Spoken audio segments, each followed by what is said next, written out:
کتنے ایسے واقعات اور قصے ہیں، وقت اجازت نہیں دیتا کہ آپ کے سامنے تفصیل سے سنایا جائے۔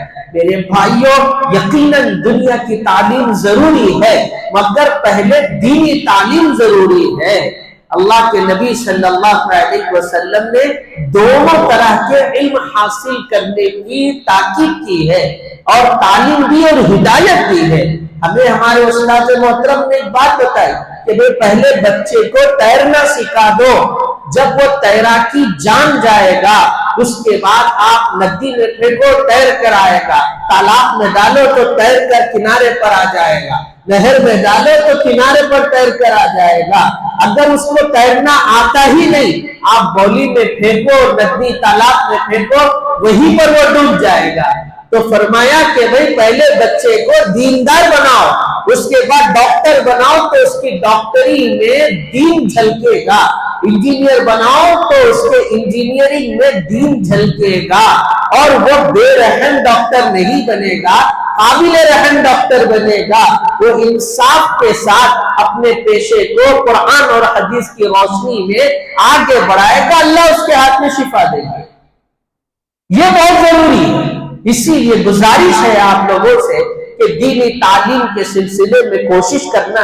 اگر آپ کے بچے کہیں پڑھتے ہیں تو ان بچوں پر توجہ دیجیے کہ روزانہ کا سبق کتنا ہو رہا ہے اور ان کی تعلیم کیسے ہو رہی ہے، سبق میں اضافہ ہوا یا نہیں ہوا، بچے نے گھر میں بیٹھ کر اپنے قرآن کے سبق کو پڑھا یا نہیں پڑھا۔ ہر ماں باپ کی ذمہ داری ہے۔ حدیث پاک میں رسول پاک نے فرمایا الا کلکم راع وکلکم مسئول عن رعیتہ، خبردار تم میں سے ہر شخص ذمہ دار ہے، ہر ایک کو اس کی ذمہ داری کے بارے میں سوال کیا جائے گا۔ اب آپ کہیں کہ بھائی انہیں بولتا ہی نہیں، انہیں بتاتا ہی نہیں، پوچھے تو روتا، زیادہ بولے تو غصہ ہوتا، گھر چھوڑ کے چلے جاتا۔ آپ خاموش بیٹھ گئے، یہاں تو آپ خاموش بیٹھیں گے، اللہ کے سامنے کیا کریں گے، وہاں کیا جواب دیں گے؟ بچے ماں باپ کی ہی سنتے ہیں یا پھر پڑھانے والے استاذ کی سنتے، تیسرے کی نہیں سنتے؟ عجیب فلسفہ، ماں باپ ہی کہہ رہے کہ بچے ہماری نہیں سنتے۔ ایسا نہیں ہے، ماں باپ کی ہی سنتے ہیں۔ ماں باپ جتنا بچوں کی کمزوریوں سے واقف ہے، اس کے دوست و احباب بھی واقف نہیں ہوتے۔ ماں باپ تھوڑا سا ذہن لگا کر، توجہ کے ساتھ اس کی کمزوری کا احساس دلا کر، محبت سے، لاڈ سے، پیار سے، میٹھے بول سے اگر سمجھائیں گے تو بچے کیوں نہیں سمجھیں گے؟ جو بچہ چھوٹے سے بڑا آپ کے ہاتھوں، آپ کی نگاہوں کے سامنے ہوا، وہ بچہ کیسے آپ کو چھوڑ کر جائے؟ بہت ضروری ہے اپنے آپ کو بدلنا۔ اگر آپ کے بچے پڑھ رہے ہیں تو پڑھائیے، توجہ دیجیے۔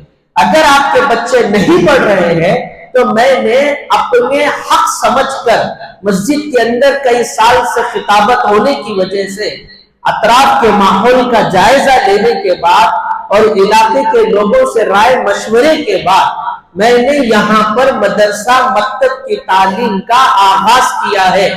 سیدھے 5 بجے سے لے کر کے 9:30 بجے تک 3 شفٹوں میں مدرسے کی تعلیم باضابطہ ہوگی۔ 5 سے 6:30 تک، 6:30 سے 8 بجے تک، اور 8 بجے سے 9:30 تک۔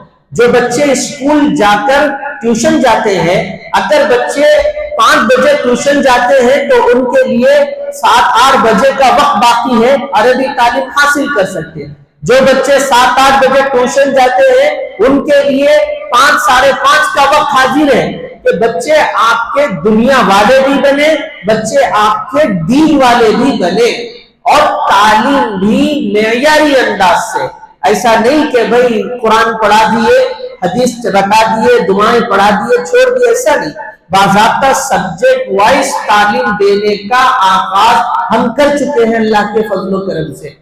اسی لیے گزارش ہے آپ حضرات سے کہ اگر آپ کے بچے پڑھتے ہیں تو پڑھائیے جہاں بھی وہ پڑھ رہے ہیں۔ اگر نہیں پڑھ رہے ہیں تو آپ اپنے بچوں کا داخلہ ہمارے مدرسے میں کروائیے، باضابطہ میں خود وہاں پر حاضر رہوں گا، اپنی نگرانی میں آپ کے بچے کی تعلیم اور تربیت کروں گا۔ یہ میرا منشا، یہ میرا مقصد ہے۔ اور اس کے لیے ہم نے جگہ کا جو انتخاب کیا ہے، ہمارے یہ مسجد کے مصلی ہے، اللہ جزائے خیر دے کہ انہوں نے اپنے مکان کے اندر باضابطہ مدرسے کی تعلیم کے لیے ایک جگہ ہم کو دے دی ہے۔ دلخوش نگر میں ہی وہ مکان ہے اور بالکل قریب ہی ہے، وہاں پر روزانہ تعلیم ہوتی ہے، بچے بھی آتے ہیں۔ میں نے چاہا کہ بھئی آپ کے سامنے علن اعلان یہ بات ہو جائے تاکہ آپ بھی مطمئن ہو جائے، میں بھی اپنے طور پہ بڑی ذمہ ہو جاؤں کہ اللہ میں نے تو یہاں تک کوشش کی تھی، یہ کام میرا تھا، میں نے پہنچایا۔ آگے قدم بڑھانا اور بچوں کی تعلیم کی فکر کرنا، ان کے دین ایمان کی فکر کرنا، اور یاد رکھو دین کے بغیر دنیا ناکام ہے، کتنی ہی دنیا آ جائے مگر دین نہیں ہے تو وہ دنیا بیکار ہے، وہ قابل قبول نہیں ہے۔ یہ کام میرا ہے اور میں نے اس کو آگے بڑھانے کی کوشش کی۔ اب آپ کی ذمہ داری ہے کہ آپ آئیے، کانٹیکٹ نمبر موجود ہے، باہر بینرز بھی لگے ہوئے ہیں، اس میں بھی نمبر موجود ہے، آپ انتخاب کیجئے اور بہتر سے بہتر تعلیم کی کوشش کیجئے۔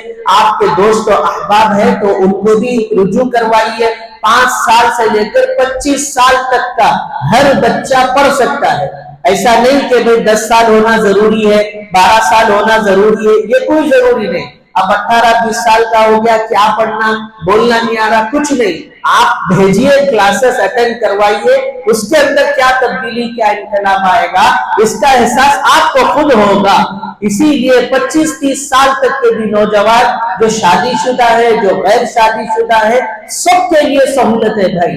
میں بڑی ہمت کے ساتھ، جرأت کے ساتھ اتنا وقت نکال کر آپ کے علاقے میں، آپ کے درمیان میں موجود ہوں، صدر صاحب کی اجازت سے اور ہمارے دیگر حضرات کی اجازت سے آپ اس کا بھرپور فائدہ اٹھائیے، جتنا ہو سکے آپ توجہ دیجئے، دلچسپی لیجئے۔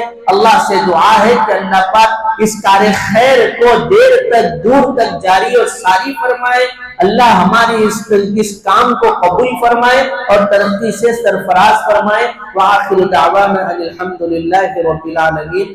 جو حضرات سنت نہیں پڑھے ہیں پڑھ لیجئے۔